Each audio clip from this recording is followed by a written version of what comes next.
He's already on the ground with a hole in his stomach and blood soaking through everything, and the captain is pressing the wound just to make it last longer. The night sky is wide open above him, and he can feel his body slowing. Then the air changes. A flash, blue-white, and electric. Nothing like any chi technique the assassins have ever seen. The upper halves of the bodies hit the ground in pieces. But this moment is still far away. It starts here. He's already running when we meet him, gasping through the dark, stumbling down a hillside in the 10,000 Great Mountains, a place the rest of the martial world isn't even allowed to enter. And he's bleeding, lungs burning, legs giving out under him. He trips on a root and hits the ground hard, and when he pushes himself back up, there's nothing left in his legs to push with. He's out of moves.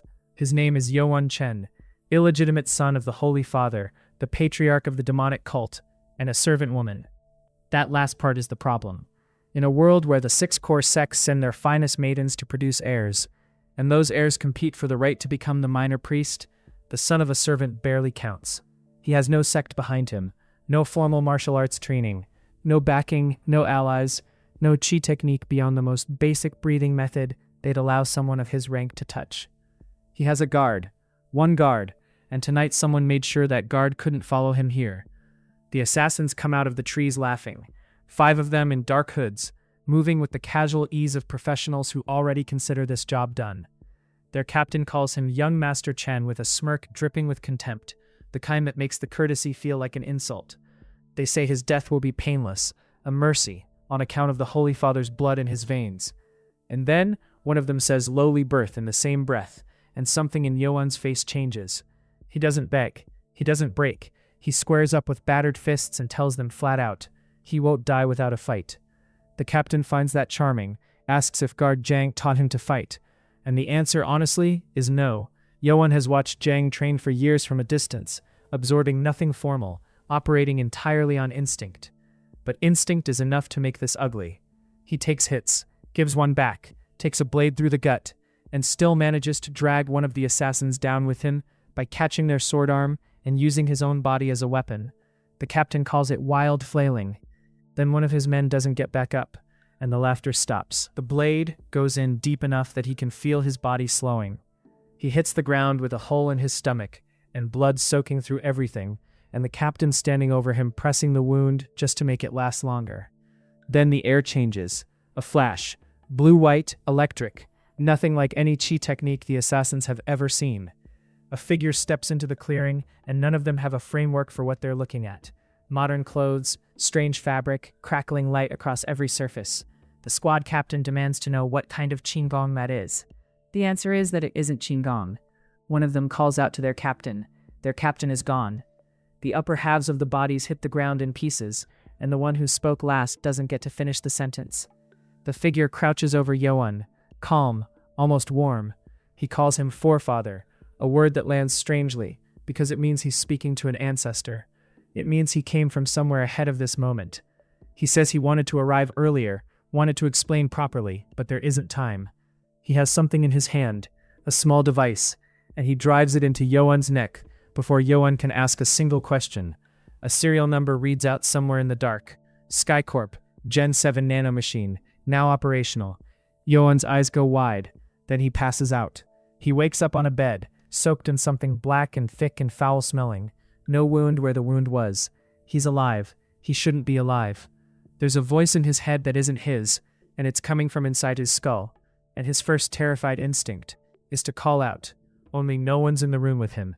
He bolts to his feet, scanning walls that don't move. The voice tells him to calm down. He is not calm. He assumes it's the Machine, the demonic cult's revered spirit. He drops to his knees trembling, asking if this is really the great Machine come to him in his darkest hour. The voice is patient about it. It is not the Machine. It is a Gen 7 Nano Machine. It is a machine. These are different things. Yeo-un takes this badly. Before he can process what any of that means, there's a knock at the door. Physician Beck has come to examine him, and Physician Beck is former poison sect, which means his eyes are very good, and his suspicions are very sharp. Yeo-un hisses at Nano to go quiet. Nano mutes itself. Yeo-un scrambles back into bed and tries to look like someone who has just been nearly murdered, and not like someone who is currently hosting 6.5 billion microscopic machines in his bloodstream. The physician takes his pulse, stops, his eyes narrow, not in alarm, but in the focused stillness of someone who has encountered something they cannot immediately explain. He tells the room that Yeo-un's chi is circulating vigorously through all 8 extraordinary meridians, that the toxins have cleared completely, that his body is in perfect condition to learn martial arts. He wonders aloud if the young master has taken some kind of wondrous herb. He watches Yeo-un's face for a reaction. He doesn't get one. He leaves, but he doesn't stop thinking about it. That much is clear in the way he walks out. Alone again, Yeo-un gets the briefing. Nano explains, in terminology it has to translate into something resembling his century, that nearly 7 billion nanomachines have removed every toxin, restructured his blood vessels, tendons, and muscles to an optimal athletic state, and healed the stomach wound completely, all in him, permanently until he dies. He asks if Nano can leave his body if he wanted it to. Nano tells him that is not how it works. Nano offers to transfer information directly to his brain. Scan a text, upload the contents, full comprehension included. Yeo-un agrees, because what else is he going to do? The transfer hits like a wave breaking through his skull, and he vomits immediately and completely, which Nano notes is a common first-time reaction and will not happen again. Yeo-un on the floor, dignity fully evacuated, asks if Nano was worried about him. Nano informs him it was simply stating facts. Yeo-un calls it a soulless scoundrel and means it. But when he stops shaking and actually checks what's in his head, the entire acupoint text, every meridian channel, every paralysis point, fully understood rather than memorized, he starts grinning despite himself. The 6 other heirs have trained in advanced martial arts since childhood. They were watched carefully to make sure Yeo-un couldn't steal a single technique. They gave him the 3 powers breathing method and laughed about it, a technique with a ceiling of third-rate master after a lifetime of practice. The Academy of Demonic Arts holds texts from every faction, righteous, evil, demonic, everything the cult has ever pillaged or preserved, and Yeo-un just discovered he can scan and absorb any of it. He has a goal now. He says it out loud, standing in the corridor with a changed body and a head full of stolen knowledge. He will be more powerful than anyone else at that academy. Across the city, in the stealth sex residence, the mood is not good. Mugeum, freckled face, long dark hair, minor priesthood candidate, is being told that 5 of his assassination squad are dead. He doesn't believe it at first. He sent them to clean up a trivial problem. 5 professionals for 1 untrained nobody should have been redundant. The subordinate who delivered the news uses Mugeum's given name by mistake. The reaction is instant, a snarl, a correction delivered at volume. The particular fury of someone whose sense of status is the most important thing about him. He composes himself, suspects a hidden master must have intervened, concludes after a moment of visible recalculation that it doesn't matter. He didn't want to dirty his hands personally. It looks like he doesn't have a choice anymore. He clenches his fist and says Yeo-un's name like a sentence he intends to finish. He will kill him himself. At the Academy of Demonic Arts, the morning of entry, Yeo-un watches guard Jang training in the courtyard below, the dagger technique Jang has practiced for 20 years, every movement precise and long memorized, and Nano asks quietly whether he'd like it scanned. Yeo-un hesitates. Jang has been his one loyal person for years, cooking for him for 5 years on a promise made to a dying woman. Scanning his technique without permission feels like a line. Then, Yeo-un thinks about walking into the academy alone at noon, and the 6 heirs waiting inside, and Mugeum's kill vow sitting somewhere in the future like a loaded weapon. He tells Nano to begin the scan. An hour. Then the brain transfer drops in, and unlike the first time, his body already knows the rhythm of it. But when he immediately tries to move the way the technique demands, his muscles tear, his tendons scream, he collapses. Nano explains without pity that knowing a technique in the mind and having a body conditioned to execute it are completely separate things. The daily practice sequences exist to build that connection. He skipped all of them. There is a fix. Nano can restructure the relevant fibers and tendons to match what 20 years of training would have built. 2 hours. All nano machines active. Extreme pain. It offers anesthesia. Yeo-un asks if he can try it without. The first second answers that question. Nano puts him under. He wakes up on the floor 2 hours later, technique fully integrated. He stands, picks up a training weapon, and moves through the form, and it's there. Every cut, every angle, every weight transfer, exactly as Jang has drilled it for 2 decades. He shuts the door before Jang can see him. But Jang finds the footprints on the floor anyway, the grooves worn into the wood at practice positions. He crouches there in the empty room and does the arithmetic. 2 years at least, of his young master watching from somewhere, tracking every motion of a technique Jang has never once taught him. And now those footprints end right here, this morning, the day of academy entry.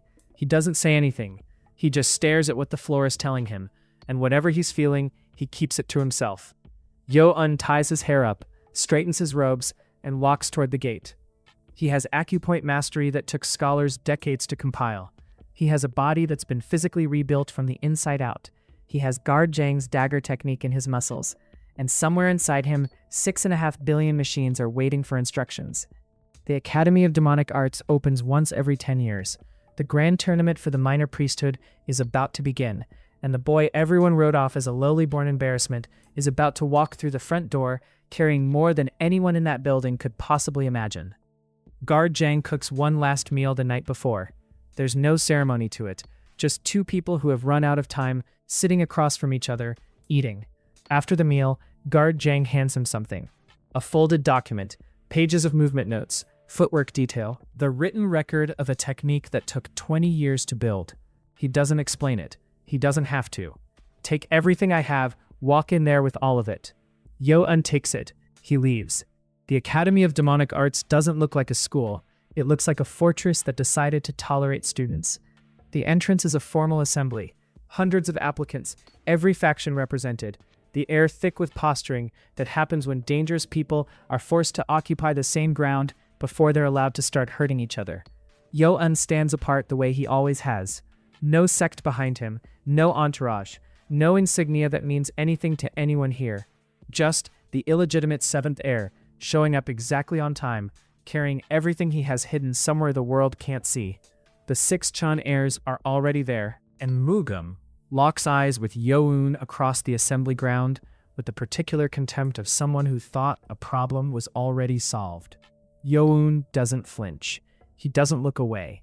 He just stands there, and the distance between them hums with everything that's already happened and everything that hasn't happened yet. Then the crowd shifts. 3 figures move through the assembly with authority that doesn't ask for space. It simply takes it. Ragyem Ma, the Lord of Darkness, head of the Patriarch's Royal Guard, gray-white hair, face half obscured behind a mask. Behind him, Seopmaeng, the Mad Blade, long ponytail, yellow robes, the loose affect of someone who is either drunk or operating at a frequency the rest of the room can't track. And flanking them, Hwamyoung-lee, Lord of the Flame, who will be overseeing what happens inside these walls. They are escort, and the man they're escorting steps forward into the space the crowd has opened for him. Yu Jong-chen, the Patriarch, Holy Father of the demonic cult, golden robes, red sash, the face that Yeo-un has his mother's blood and not a single piece of. He speaks briefly. Every person in that assembly knows what this event decides, what the minor priesthood means, what it costs to lose. The Patriarch says what needs to be said, and then he is simply there, watching, and the weight of him over the entire proceeding is absolute. Yeo-un is standing in the same space as his father for the first time, the man who never claimed him, the man whose indifference made everything done to Lady Hua possible. He is right there, in golden robes, giving a speech about succession, and Yeo-un watches him with that expression he has, the one that looks like nothing and contains everything. The Patriarch does not acknowledge him individually, and Yeo-un keeps his face completely still. The opening trial begins. The woman who steps forward to administer it is not a candidate. Madame So-yu-hang is an elder of the musician sect, and what she carries isn't a sword or a saber. It's a lute. She takes her position in front of the assembled applicants, all of them, simultaneously, and she begins to play. The sound that comes out of that instrument is not music. It's qi, focused, shaped, transmitted through the strings, and launched across the open ground in waves that hit the chest like a fist. It doesn't discriminate. It just rolls through the crowd in pulses, and the people who can't withstand it go down, stumbling, clutching their heads, dropping to their knees as the resonance finds the weak points in their cultivation and pries them open. This is the entry standard. If you can't stay on your feet, you don't belong here. Yeo-un feels the first wave hit, and Nano responds before he fully processes what's happening. A selective dampening that pulls the teeth out of the sound wave attack. He stays standing. Around him, trained applicants from established sects are struggling, and while Nano manages his sensory input, it is also doing something else entirely. Scanning. Analyzing the technique in real time. The loot, the chi transmission method, the pattern of the waves, all of it cataloged while Yeo-un simply keeps his feet. So-yu-hang watches her trial do what it always does, and then she notices the one it isn't doing it to. Her eyes find him. She watches him move through the next pulse without the reaction she expects. Not braced, not struggling, not performing resistance, just present, composed. Her expression does something it probably hasn't done during one of these trials in years. It slips, just slightly. The composure that comes from absolute technical confidence in your own technique encounters something it cannot read. And for just a moment, Madame So-yu-hang looks uncertain. She's right. She just has no framework for how right she is. Inside the academy, the stakes are no longer hypothetical. Every person in that building is either a rival, an authority figure who could expose him, or a power he hasn't measured yet.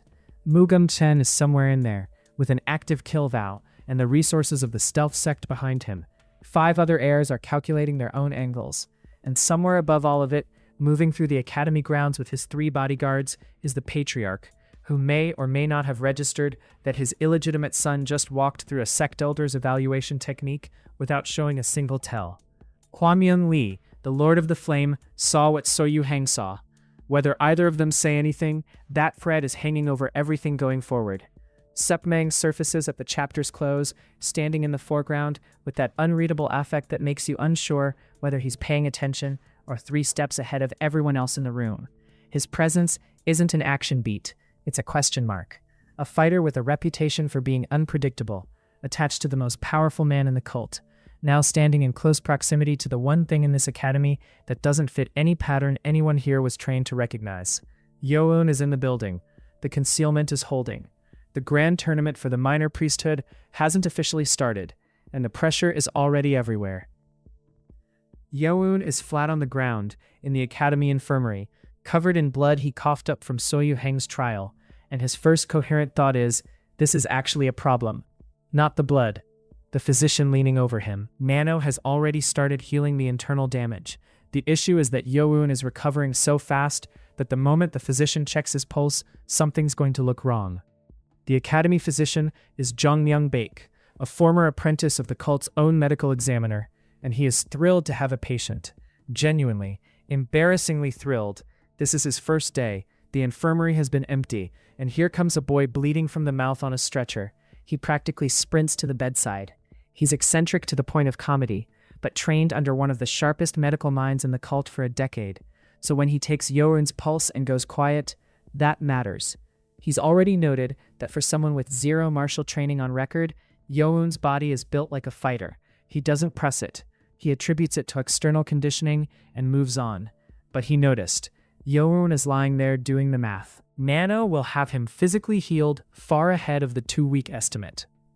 He knows walking out of the infirmary in 3 days, when he was coughing up blood on day 1, would raise every flag in the building.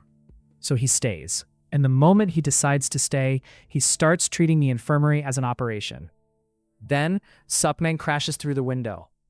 He plants himself at the foot of Yeo-un's bed, drinking from his gourd, and in the most casual voice imaginable, tells Yeo-un to stop pretending to be asleep.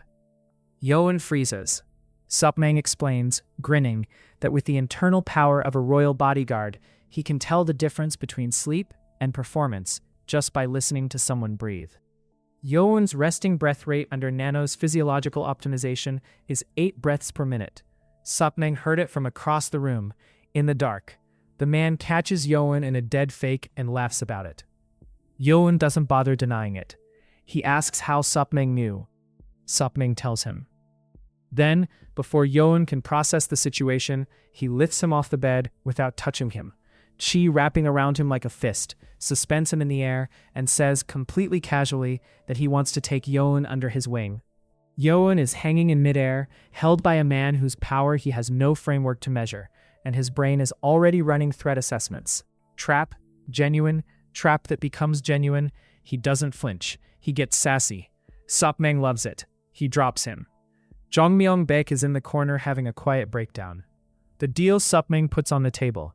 He will teach Yeo-un the dancing springs technique, the royal bodyguard internal arts, and grant him access to the first floor of the Academy's manual library after each examination, 2 hours per visit. Seopmaeng mentions this like it's a minor perk. Yeo-un hears it, and his eyes go completely still. 2 hours in a library of sacred martial arts manuals. Every other student can memorize 2 techniques in 2 hours if they're exceptional. Nano can scan 100. Seopmaeng just handed him the entire library and called it a consolation prize. Yeo-un takes the deal. He bows once, formally. Seopmaeng lifts him again, not as domination this time, but as correction, and tells him that as a member of the holy bloodline, he never bows more than once, to anyone except the patriarch. It's the first time anyone inside these walls has said that to him. Not as an insult, not as a political calculation, just stated plainly as fact. Jongmyong, watching all of this, quietly agrees to turn a blind eye to whatever training happens in his infirmary at night. He asks for nothing in return. He just does it. And then he goes back to being overjoyed about his pulse readings. He does note, during the acupuncture treatment that afternoon, that Yeo-un's vitals are going wild. Nano is running full healing protocols, monitoring every needle insertion in real time, displaying a holographic meridian map that only Yeo-un can see. When Jongmyong moves to insert the first needle, Nano detects a foreign iron implement approaching the body and initiates emergency defense mode. All 6 billion nanomachines mobilize. Yeo-un has about half a second to internally scream at Nano to stand down before the whole infirmary becomes a disaster. He overrides it. Nano halts. Jongmyong registers a slight body tremor and doesn't pursue it. That was close.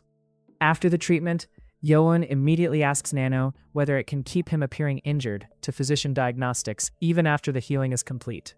Nano confirms it can alter his pulse on demand to simulate ongoing injury. Yeo-un's response isn't relief, it's satisfaction. He'd already been planning the exit strategy before the acupuncture needles were even out. Meanwhile, the academy is moving. The 415 students who survived Soyuhang's trial are receiving their copper medals, their formal enrollment, and their first piece of bad news. The second examination is in 3 weeks. Group format, strategy and tactics. Pass it and become a middle warrior. Fail and go home. Mugeum-chan, student 3, Freckles, kill vow still very much active, immediately realizes Yeo-un is in his group. Group 8. He stays behind after the briefing and, wearing his most helpful expression, informs a professor that student 7 missed today's assembly and offers as a deeply concerned group member to relay the instructions personally. The professor thanks him, takes the task himself, and dismisses Mugeum. Mugeum discovers that his status as the stealth sex heir means absolutely nothing inside these walls. He complies. He walks away. And alone, in a corridor, he promises Yeo-un something that isn't really a promise. It's a sentence. I'll make sure you experience pain so gruesome that you'll wish you were dead instead. He's saying it to no one. That's the part that sticks. That night, Seopmaeng crashes through the window, his preferred entrance, announces that your teacher has arrived, and demands to know if Yeo-un has memorized the Dancing Springs technique document. He says it with an edge, like he's certain Yeo-un hasn't. Yeo-un had Nano brain transfer the entire document the moment he received it. He tells Seopmaeng he's memorized it. Seopmaeng goes briefly, visibly quiet, then covers. He was just testing. Obviously, good job. Now sit down and face the wall. The first lesson is not what Yeo-un expected. There's no demonstration, no explanation of stances. Seopmaeng presses his hand against Yeo-un's back and starts forcing his own internal energy directly through Yeo-un's life gate meridian.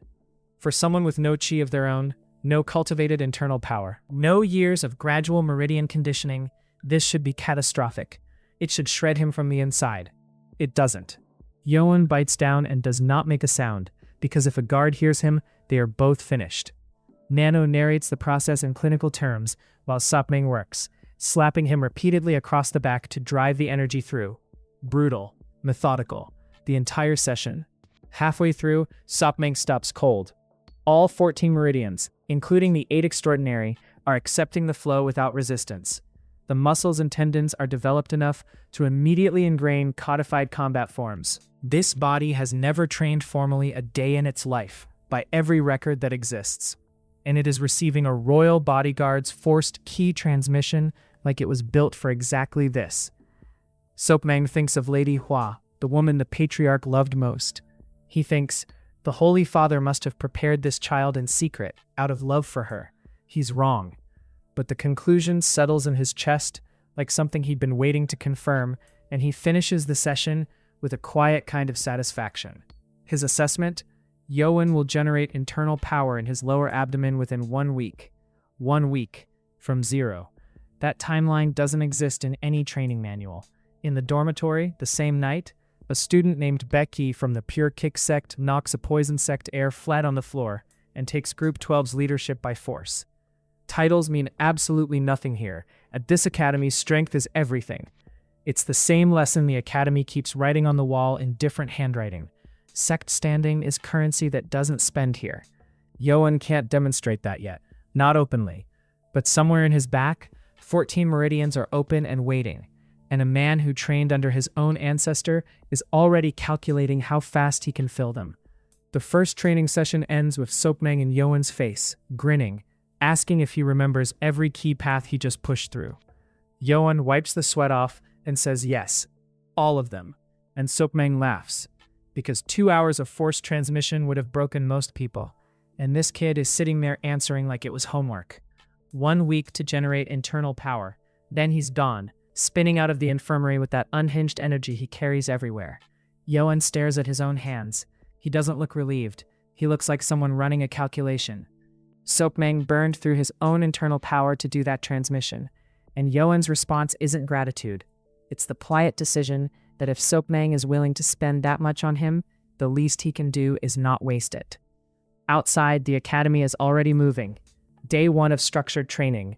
Professors line up every student at the Great Drill Hall, and they find that the young lords are running their groups, every heir standing at the front of their column, exactly as expected. Except one group has student 18 up front instead of a poison sect heir, and the professors can see the damage on the faces around him. Becky fought for that spot, against a minor priest candidate, and won. The professor watching all this just says, student 18 has fighting ability and guts. He doesn't sound disapproving. He sounds like a man recalibrating. The schedule goes out. Theory in the mornings, formation training in the afternoons. The students march. All of them except one, still in the infirmary 2 floors up. Mugeum doesn't miss a step. He's in line, robes clean, expression composed. But the moment free time hits, he moves. He finds one of his people, and the conversation shifts fast. Student 7 is in the infirmary. 2 weeks. Mugeum decides 2 weeks is an opportunity, not an obstacle. What the plan looks like. Hyo-bong, student 23, is going to put a sword through himself during training. Not deep enough to be dangerous, deep enough to need infirmary care. He gets placed in the ward. He waits until physician Beck steps out, and then he handles student 7 quietly, in a place where the rules about sanctioned combat don't apply. Mugeum walks away from that conversation looking like a man who just solved a problem. He has no idea what Yeo-un is. On day 5, Professor Impyeong crashes through the door, carrying an injured student with a sword still lodged in his side, explaining that he left it in to stop the bleeding. Physician Beck practically lights up. Another patient. He stitches the wound, assesses 3 days of recovery, and leaves the new arrival in the ward. His name is Hyo-bong. He's in group 8. That night, Physician Beck leaves. Hyo-bong waits until the room is dark. Then he moves, pulling himself upright, reaching for something beside the bed, calculating. He needs Yeo-un immobile before anything else. Just a quick incapacitation, clean and quiet. He never gets there. He wakes up on the floor, tied, gagged, and looking up at Yeo-un sitting across from him with the expression of someone who has been through this before and is very tired of it. Not afraid, not even particularly angry, just working through it methodically. Hyo-bong panics. He's twice Yeo-un's build. He's a trained stealth sect operative, and his internal monologue is pure disbelief. Yeo-un pulls the gag out, asks who sent him. Hyo-bong refuses. He threatens the academy rules against unsanctioned fighting, reminds him that violence inside these walls means expulsion. And Yeo-un just tilts his head slightly and says, "Guess I'll have to find out for myself." Then, he reaches for the acupuncture needles Physician Beck left on the tray. What follows is not a fight. It's a tutorial. Yeo-un explains very calmly that Hyo-bong brought the needles here, that Hyo-bong presumably knows how badly they can hurt someone, and then he demonstrates. Hyo-bong faints. Yeo-un waits for him to come back around. Hyo-bong faints again. The third time when Yeo-un says quietly, "Now let's try the right hand." Hyo-bong breaks. Completely. He's shaking, tears running down his face, and the words just come out. "It was Mugeum." Yeo-un nods. He already suspected. He just wanted to hear it.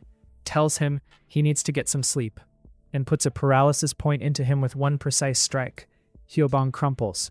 The needles go back on the tray. Yeo-un returns to his bed. Seopmaeng arrives the next morning and finds an unconscious, bound man on the floor. Yeo-un explains it without drama. Someone intentionally injured himself to get into the infirmary and came at him. Seopmaeng's jaw sets, furious at the audacity of pulling this inside the academy walls, but not surprised. He says he's never met anyone normal from that sect in his life. Yeo-un's response, "It's fine. I'm used to it." There is no self-pity in that line. It is the flattest possible acknowledgement that assassination attempts are a recurring feature of his existence, and he has simply built a framework for handling them. Seopmaeng stares at him for a moment. Then he pats him on the shoulder and gets on with the lesson. On the 5th day, 2 full weeks ahead of what Seopmaeng projected as the fastest possible outcome, Yeo-un generates internal power. Not a trace of it, not a flicker. The real thing, settled in his lower abdomen, responding to the dancing springs breathing method like it's been waiting there all along. Seopmaeng freezes. He has been teaching martial arts for decades. He knows what 2 weeks looks like, what a month looks like, what a lifetime of grueling practice looks like. 5 days is not in his reference library. He puts both hands on Yeo-un's back, and what he feels is a body that has already absorbed the marble's full power, not 80%, but all of it. And it's amplifying his active ki instead of just adding to it. He says it out loud, almost to himself. This kid was born with the body of a martial arts master. He tells Yeo-un the result is equivalent to at least 30 years of training. Yeo-un gasps, then bows formally. "This wouldn't have been possible without you, sir." Seopmaeng waves him off, calls him lucky, drinks from his gourd. Yeo-un thinks, "I wouldn't call it luck. It's Nano." And Nano's response, delivered with perfect flatness in the back of his skull, is, "I am programmed to help you, master." Before Seopmaeng leaves, Yeo-un stops him. One more ask. Would it be possible to also learn the dancing butterfly technique before discharge? Seopmaeng grins. Of course. Be prepared. 2 buildings away, Mugeum is standing outside in the morning light, in a generous mood. He tells Yeo-un that the scheme worked out perfectly. He can already picture Yeo-un squirming on the floor, helpless, humiliated, exactly where he belongs. Every piece of that picture is wrong. The operative is currently paralyzed in an infirmary bed. Mugeum's name has been sitting in Yeo-un's possession for days, and Yeo-un is about to walk out of that infirmary with 30 years of internal power he didn't have a week ago. Mugeum is standing in the sun celebrating a victory that doesn't exist. Mugeum finds out the plan failed 2 days later in a private meeting that does not go well for Hyo-bong. The mission was simple. Get into the infirmary, cripple student 7, walk out. What actually happened was that physician Baek stayed on standby through the entire night, which meant there was no window. Mugeum's first reaction is to laugh, not because it's funny, because he genuinely cannot believe this is his life right now. Then Hyo-bong makes the mistake of mentioning the physician's name, Jongmyung Baek, student of Jongwoo Baek. Mugeum's expression changes so fast, it's almost its own kind of violence. Jongwoo Baek is one of the top 30 martial artists in the entire demonic faction, the patriarch's personal doctor, former poison sect. His student being camped in that infirmary all night makes sending Hyo-bong in there feel almost comically stupid. Mugeum doesn't say that out loud. What he says is quieter and worse. Then there was no point in sending you. And then he starts hitting. He beats Hyo-bong with the sustained contempt of someone doing a chore. When he's done, he looks at Hyo-bong's shaved head and reads it as penance, as guilt. It does not occur to Mugeum that the hair is gone because Nano's emergency defense layer electrocuted it off. That detail will never reach him. Hyo-bong is dismissed. No new orders, no second chance. What Mugeum does instead is go to Jahan. During the 3rd formation drill, when the group is locked into shield wall positions, Jahan will get close and make Yeo-un look bad. Small, surgical, deniable. 7 days later, Yeo-un is discharged. The night before his last day, Nano completes the final stage of the blood vessel and muscle fiber alteration. It is not quiet. Jongmyung Baek, still in the next room, hears the sounds of a patient vomiting and convulsing, and rushes in to find Yeo-un on the floor with a pulse that makes no medical sense. He checks it with shaking hands. It's like nothing he's ever encountered.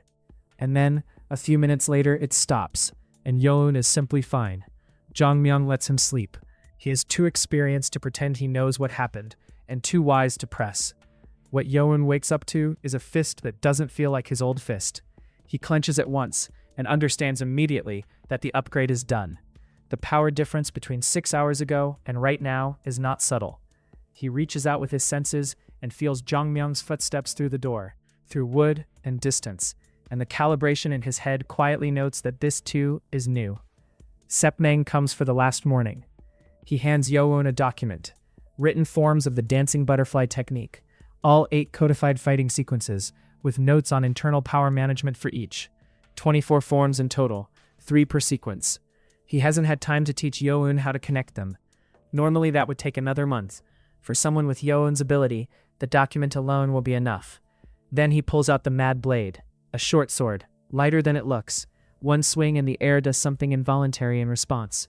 Seopmaeng tosses it to Yeo-un, watches him hold it, then takes it back with a grin. He steps back, settles into the opening form, and begins.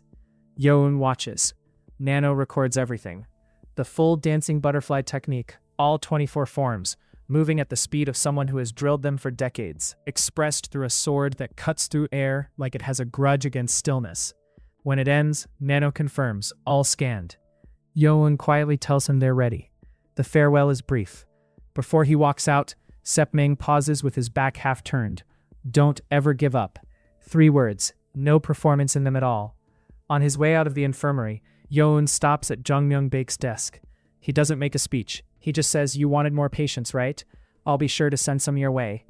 Jongmyeon laughs and watches him go. Yeo-un, alone in the hallway, registers something he doesn't say out loud. That this man turned a blind eye when he didn't have to. That this specific kindness gave Yeo-un everything, and that he won't forget it. The great drill hall is already running when Yeo-un arrives. Formation drills.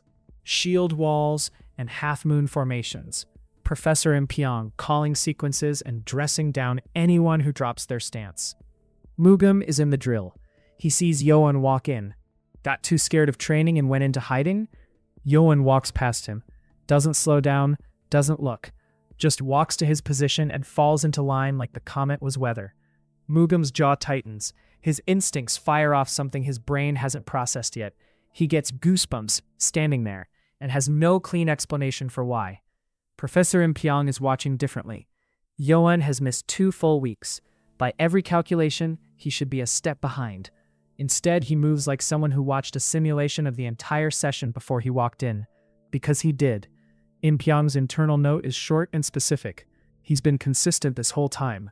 I might need to look at this one more closely. The 3rd formation is the one Mugeum has been waiting for. The order to switch to a 3-layer shield wall goes out. Jae-un gets close. He kicks Yeo-un from behind, low and fast, the kind of thing that looks like an accident at speed. Nano doesn't think. The emergency defense layer activates the moment contact registers, the same system that burned Haeobang's hair off in the infirmary, and the discharge sends Jae-un flying backward hard enough that he hits the ground asking how he got thrown backwards. Yeo-un turns and looks at him, and smiles. Mugeum sees the smile. He sees Jae-un on the ground. He sees the shape of what just happened, and it lands somewhere between humiliation and terror. Impyong sees it too. He figures out that the same person who just hit a training partner from behind also stabbed student 23 earlier in the week, and that's 3 days of after-hours additional drills for Jae-un. No discussion. The killing intent that has always been simmering under Mugeum's arrogance stops simmering. It rises visibly, purple and crackling. His teeth are locked. The word that comes out of him is just a name. Yeo-un's name. And remembered, no one speaks it. Jae-un is still doing laps when the real problem walks out of the drill hall. Mugeum didn't storm off. He controlled himself just long enough to clear the courtyard. And then he didn't. In the dormitory corridor, he finds Yeo-un, and whatever restraint was left in him is gone. He gets in close, he grabs him, and then he throws a punch. Yeo-un hits him first. Not a counter. A preemption. Mugeum's fist is still moving when Yeo-un's hand connects with his face, clean and fast, and the sound of it carries down the empty corridor. Mugeum staggers. Behind him, his people go still. Somewhere in the distance, Wanryo Chen and her group glance over, reading the situation the way heirs do, quietly, with perfect recall. Mugeum doesn't stay staggered. He'd rather die than let this stand, and he nearly proves it. He takes the fight outside and opens up with everything the stealth sect gave him. The fists of stealth unroll form by form, each one faster and more committed than the last, his body pouring 60 years' worth of inherited power into techniques designed to end people who shouldn't still be standing. The fifth codified fighting form, Crushing Tiger Barrage, lands like a statement. Bam, bam, bam. He is not trying to teach Yeo-un a lesson. He is trying to kill him. Nano's eye goes blue. That vrr isn't a warning tone. It's the sound of every pattern in Mugeum's attack sequence being cataloged, cross-referenced, and fed back to Yeo-un in real time. Every form the Fists of Stealth has ever thrown, read mid-flight, converted into counter data before Mugeum can finish the motion. This is the first time Nano has run full combat analysis against a live opponent pushing real power, and the gap between what Mugeum is throwing and what Yeo-un now knows about how he throws it closes inside the same exchange. Yeo-un answers with the dancing butterfly technique, the second codified fighting form. Swing. Wind lines radiate outward from the motion, the same displacement effect Seopmaeng registered during that final Infirmary demonstration, now directed at someone who very much does not want to be in the way of it. Mugeum gets the question mark. Then he gets the ground. Yeo-un has what he needs, and he knows exactly how much he showed. He walks away while Mugeum is still coughing in the dirt, his internal monologue the calmest thing in these chapters. For now, I don't need to be showing the others what I can do. Not triumph, just a calculation, already running on the next problem. Mugeum threw the first punch in an empty courtyard because he thought that's how this ended. He had the kill vow, the sect resources, the 60-year baseline, the full Fists of Stealth and the rage to fuel all of it. And he went down before any of it was enough. He's not on the ground because Yeo-un got lucky. He's on the ground because Yeo-un held back.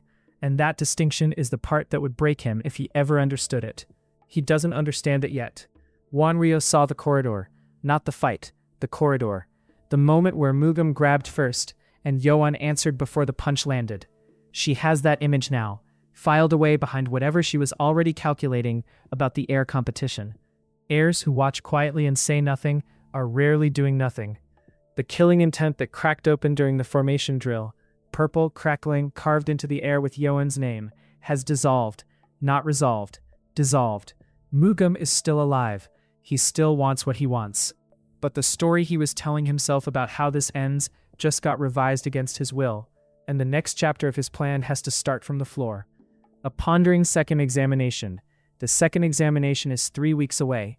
Mugeum has a name in his mouth and a plan that keeps failing him. Seopmaeng is somewhere in the academy, having decided that the most interesting thing in this building is a boy nobody else is watching. And somewhere ahead of all of this, the minor priesthood waits. The thing every heir in this building was born to want. The thing Yeo-un was never supposed to reach. The examination that ends careers hasn't even begun. And the one person in Group 8 who walked in with nothing is the only one who keeps walking out intact.